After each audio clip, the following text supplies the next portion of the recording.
देश में तो अफजल गुरु के लिए भी शहीद का नारा लगा था। गुंडे माफिया की मृत्यु हुई तो आके वहां मिट्टी दे रहे हैं। तो माफिया के प्रति किसका प्रेम था, किसका प्रेम है, ये जग जाहिर है, इसे कहने की जरूरत नहीं है। अरे काहे का मसीहा भैया, काहे का मसीहा, क्या किया उसने? जी विश्व हिंदू परिषद के, उनको अपहरण करवा के उनकी हत्या करवा दिया। अभी प्रदेश अध्यक्ष है कांग्रेस के अजय राय जी, उनके भाई अवधेश राय जी की घर के बाहर हत्या कर दिया। कृष्णानंद राय की सरेआम हत्या हो गई, 500 गोलियां चली। पूरे उत्तर प्रदेश और पूरे भारत में अगर किसी के यहां से लाइट मशीन गन अगर किसी के यहां से बरामद हुई है तो उसके यहां से बरामद हुई है, और वो रॉबिन हुड हो गया, वो मसीहा हो गया। उत्तर प्रदेश की सबसे चर्चित सीट लोकसभा गाजीपुर। हमारे साथ खास बातचीत करने के लिए बीजेपी के नेता योगी हर्ष जी हैं। हर्ष जी, हमारे चैनल में आपका बहुत बहुत स्वागत है। बहुत बहुत धन्यवाद सुशील जी कि आपने हम जैसे छोटे कार्यकर्ता को नेता की उपाधि दी, लेकिन मैं भारतीय जनता पार्टी का कार्यकर्ता हूं, और बहुत बहुत धन्यवाद आपको। और मैं आपको अग्रिम बधाई देता हूं कि इस बार जो 400 पार हमारी सीट आने वाली है, और हम लोग फिर पुनः बैठेंगे 4 जून को, और मैं आपको मिठाई खिला के आपका मुंह मीठा करूंगा। बहुत बहुत धन्यवाद। लोकसभा में आप जितना घूम पा रहे हैं, अभी इंडी गठबंधन के नेता अखिलेश जी आए थे, उन्होंने खुले मन से कहा कि जो 400 पार आपने नारा लगाया है वो सपने मुंगेरी लाल के कभी पूरे नहीं होंगे। देखिए, मैं आपका ध्यान आकृष्ट करना चाहूंगा कि भारतीय जनता पार्टी 2014 में जब चुनाव लड़ने आई तो उसने एक नारा दिया कि इस बार हम सरकार बनाने जा रहे हैं, और हमने बनाया। उसके बाद 2019 में हमने एक संकल्प के साथ आगे बढ़ी भारतीय जनता पार्टी की हम लोग 300 प्लस सीट लाएंगे, और हमने उसको पूरा किया। और इस बार माननीय प्रधानमंत्री मोदी जी के नेतृत्व में भारतीय जनता पार्टी ने 400 पार का नारा दिया है, और अब तक 6 चरण का चुनाव कंप्लीट हो गया है। और जहां तक हम लोग भी इस बात को समझ पा रहे हैं, अब तक 6 चरणों के चुनाव में भारतीय जनता पार्टी ने ऑलरेडी 350 से लेकर 370 सीट जीत लिया है। तो इस बार अंतिम चरण का जो चुनाव है 57 सीटों पे होने वाली है मेरे हिसाब से लगभग। तो उन 57 सीटों में से अगर 40 सीट हम जीतते हैं तो निश्चित हम 400 के आंकड़े को पार कर रहे हैं। और पिछली बार इन सीटों में से 57 में से 30 सीट तो बीजेपी ऑलरेडी जीती हुई है, तो 30 सीट तो हमारी अपनी है। 10 सीटों के लिए हमको मेहनत करना है, 400 हम पार कर रहे हैं, ये एकदम निश्चित है। और वो मुंगेरी लाल के सपने उनके हैं। कह रहे थे कि मैं क्यूटो को छोड़ के बाकी सब सीट जीत रहा हूं, फिर अब कह रहे हैं मैं क्यूटो भी जीत रहा हूं। तो क्यूटो को जीतने तो उन्हें जापान में जाना पड़ेगा, भारत में तो उनकी कोई यहाँ व्यवस्था है नहीं। गाजीपुर की अगर आबो हवा की बात करें तो यहाँ पर अखिलेश जी ने साफ ये कह दिया कि अफजाल अंसारी से किसी का मुकाबला नहीं है, रिकॉर्ड अंतर से वो चुनाव जीत रहे हैं। ये देखिए, उनका जो अफजाल प्रेम या एक समुदाय के प्रति जो विशेष प्रेम उजागर हो रहा है, तो वो तो जग जाहिर है। एक समय उनके पिता भी थे जो कह रहे थे कि अगर मुझे जरूरत पड़ी तो मैं 16 लोगों पे गोली चलवाया था और गोली चलवाऊंगा। तो वो उनका प्रेम तो उजागर है, और वो एक घोषित माफिया है। भारत देश संविधान से चलता है, और जो देश संविधान से चल रहा है तो उसी संविधान के तहत भारत देश के गाजीपुर के न्यायालय ने उन्हें गैंगस्टर घोषित किया हुआ है। वो स्टे पर आके तो चुनाव लड़ रहे हैं, तो वो एक घोषित माफिया है। और घोषित माफिया के प्रति जो ये सपा का प्रेम है वो उनके आचरण को प्रदर्शित कर रहा है। और मैं तो जहां तक देख पा रहा हूं कि जो अभी रैलियां हो रही हैं समाजवादी पार्टी के, तो कहीं कुर्सी टूट रहा है, कहीं लाठी पड़ रहे हैं, तो वो अपने आचरण से बाज नहीं आ पाएंगे। इसलिए उनके इस बात पे तो चर्चा मैं व्यर्थ समझता हूं। आप जिसे माफिया कहते हैं, जिसे रॉबिन हुड कहते हैं, आज वहां पर मुख्तार अंसारी शहीद के नारे लग रहे थे। अच्छा, मैं बता दूं आपको कि भारत देश में तो अफजल गुरु के लिए भी शहीद का नारा लगा था। और कश्मीर में जब एक पत्थरबाज मारा जाता था तो वहां भी नारे लगते थे कि ये शहीद हो गया। तो यहां कुछ विचित्र प्रकार के भी लोग हैं, और वो हमेशा से ऐसा करते आए हैं। तो इसलिए उस पे रोना नहीं है। इस देश में राष्ट्रभक्तों की संख्या इतनी बढ़ गई है कि 400 पार एक प्रचंड बहुमत आने जा रही है। तो इसलिए कुछ व्यर्थ के लोगों पे न चिंता करने की जरूरत है और न उस पर चर्चा करने की जरूरत है। समाजवादी पार्टी हो या इंडिया गठबंधन हो, उनके पास न नीति है, न नेता है और न नीयत है। इसलिए मैं स्पष्ट बता रहा हूं कि इस बार Bharatiya Janata party 400 plus seat एक प्रचंड बहुमत लाने जा रही है। और उस 400 सीट को लाने के बाद वो जो आजाद कश्मीर का हिस्सा जो पाकिस्तान कहते आ रहा है, हमारा पाक अधिकृत कश्मीर, उसको 6 महीने के अंदर हमारे माननीय मुख्यमंत्री जी ने कहा है लेने के लिए, तो उसको लेके मिठाई उठाई खाएंगे हम लोग। इस पे व्यर्थ की चर्चा मैं जरूरी नहीं समझ रहा। बीजेपी हमेशा माफिया की बात करती है, आप लोग बहुत तुल देते हैं जो विपक्ष कहता है, लेकिन विपक्ष ये कहता है कि माफिया सबसे ज्यादा बीजेपी में है, आप भी दूध के धुले नहीं हैं। आप बताइए ना किसको टिकट दिया है बीजेपी ने। बीजेपी ने अगर किसी माफिया को टिकट दिया है तो समाजवादी पार्टी मंच से बताए कि हमने फला माफिया को टिकट दिया है। गाजीपुर के एक होनहार व्यक्ति तेजू सिंह जी, जो गाजीपुर के एक्स सांसद राधे मोहन सिंह जी के बड़े भाई थे, वो राधे मोहन सिंह जी समाजवादी पार्टी से सांसद रह चुके हैं। जब उनकी मृत्यु हुई थी तो उसके बाद तो अखिलेश यादव एक ट्वीट भी नहीं कर पाए थे, और जब एक गुंडे माफिया की मृत्यु हुई तो आके वहां मिट्टी दे रहे हैं।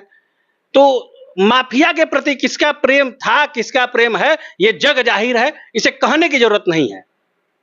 और भारतीय जनता पार्टी इसके लिए सफाई देते नहीं फिरेगी। पूरा भारत देश इसको देख रहा है और सबने भारतीय जनता पार्टी को पूर्ण मनोयोग से सहर्ष स्वीकार किया है। इसलिए आज हम इतने प्रचंड बहुमत के साथ सरकार में थे, और इस आने वाले 4 जून को जो रिजल्ट आएगा उसमें उससे भी बड़ी प्रचंड बहुमत से भारतीय जनता पार्टी की सरकार पुनः बनने वाली है। गाजीपुर में आपके प्रत्याशी हैं और काफी साफ सुथरी छवि है, लेकिन विपक्ष ने आरोप लगाया कलम माफिया। देखिए, कलम माफिया का आरोप तो मैं मान रहा हूं कि अगर कलम का माफिया जो है तो वो तो बहुत बढ़िया माफिया है। जो व्यक्ति अगर शिक्षा बांटने के लिए माफियागिरी कर रहा है तो उससे बढ़िया कौन व्यक्ति है। अगर मैं आपको कह रहा हूं कि आप जबरदस्ती जाइए पढ़िए, तो ये तो बहुत बढ़िया है समाज के लिए। अब इसमें अगर कोई माफिया देख रहा है, आप कह रहे तुम कट्टा लो, मैं कह रहा हूं कि तुम कलम लो, तो इसमें माफियागिरी आपको दिख रही है, तो ये तो दुर्भाग्यपूर्ण है। अगर जो व्यक्ति शिक्षा बांट रहा है उसी को हम माफिया कहें तो ये तो दुर्भाग्यपूर्ण है। क्योंकि अब मैं यही अखिलेश यादव थे, उस बार मैंने एक उनका सुना था कहीं बाइट की, वो कह रहे थे कि नकल नहीं हो रहा है तो बच्चे फेल हो जा रहे हैं, ये गड़बड़ है। तो वो अखिलेश यादव जी इस प्रकार की बात कर रहे हैं तो मैं तो अब समझ नहीं पा रहा कि अभी कहाँ कहाँ घूम रहे हैं। जैसे राहुल गांधी जी का था कि वो फटा जेब, हेलीकॉप्टर से उतर के फटा जेब दिखाते हैं कि मैं कुर्ता सिलवाने का पैसा नहीं है। तो ये सब तो अब गन्ने में उनको गुड़ दिखता है कि गुड़ कब इस पे उगेगा, तो ये सब दुर्भाग्यपूर्ण बातें हैं भारतीय राजनीति की, और इस पे चर्चा व्यर्थ है। तो ये तो जिसके शासनकाल में ये हुआ है ये तो उसका सौभाग्य है। मोदी तो अमर हो गए, योगी तो अमर हो गए, वो तो श्री राम जी के साथ उनका नाम हमेशा के लिए लिख गया। ये तो उनका सौभाग्य था। इन्होंने उस मंदिर का निर्माण नहीं कराया है, अरे प्रभु श्री राम की लीला है, उन्होंने इनके हाथों निर्माण करवाया है। अर्ज जी, आप जिसे डॉन कहते हैं, वो कहते हैं ना कि वो मसीहा था, आप लोग बार बार बदनाम करते हैं।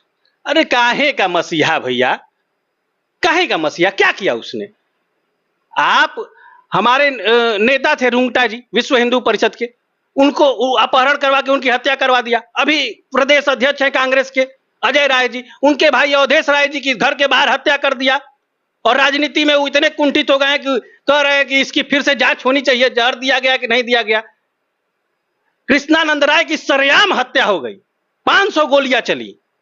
पूरे उत्तर प्रदेश और पूरे भारत में अगर किसी के यहां से लाइट मशीन गन अगर किसी के यहां से बरामद हुई है तो उसके यहां से बरामद हुई है, और वो रॉबिन हुड हो गया, वो मसीहा हो गया। मसीहा कौन है? इस देश में मसीहा है योगी आदित्यनाथ जी, इस देश के मसीहा है माननीय नरेंद्र मोदी जी। अगर मुख्तार को मसीहा कहा जा सकता है तो मुझे नहीं लगता कि इस देश में कोई गलत भी है। तो बता रहा था कि इस देश में अफजल गुरु को जब फांसी हुई थी उस समय भी भीड़ थी लोगों की, सुप्रीम कोर्ट को चिट्ठी लिख के लोग न्यायालय को खुलवाना चाह रहे थे। तो ये तो इस देश का बता तो दिया। यहां कुछ लोग ऐसे हैं जो इस देश में इस देश की व्यवस्था को अब तक दुर्भाग्यपूर्ण बनाए हुए हैं।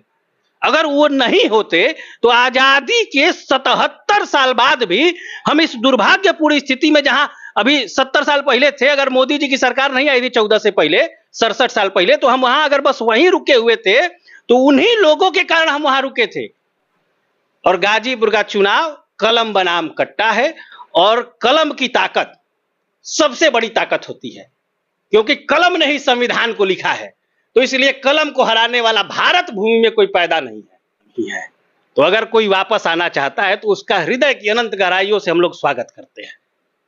भारत भूमि में रहने वाला प्रत्येक व्यक्ति सनातनी है।